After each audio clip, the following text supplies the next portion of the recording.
Edozein gaiari buruzko albisteak dauzkagu eskura, bai hedabide tradizionaletan, telebista eta aldizkariak besteak beste, bai internetetik atzigarri dauzkagun beste mediotan, Twitter, YouTube, Facebook esaterako. Informazioz blai egonda edo nor pentsatuko luke primeran informatuta gaudela, baina benetan hala da? 21. mendean bete-betean sartuta, bada gai honen inguruan erabiltzen hasi den hitz berri bat, segura aski entzun duzula noizbait, fake news. Fake news edo berri faltsuak gezurrezko albisteak dira, non normalean benetazko batean oinarritzen diren, baina testuinguruz kanpoko irudiak eta esaldiak ateratzen dira. Hasierako esanahia guztiz aldatzeko eta jendeak gai jakin bati buruz duen pentsamoldea manipulatzeko, onura politikoari edo ekonomikoari begira. Hortaz, berri faltsu hauei aurre egiteko jarraian 5 aholku emango dizkizugu. 1.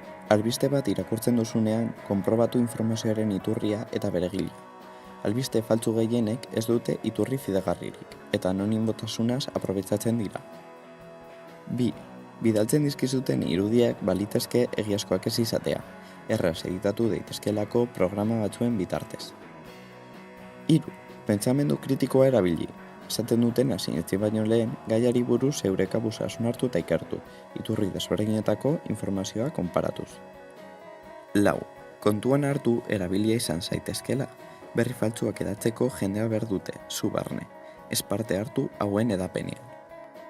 5. Ez geratu albiste baten titularra eta irudi nagusiarekin.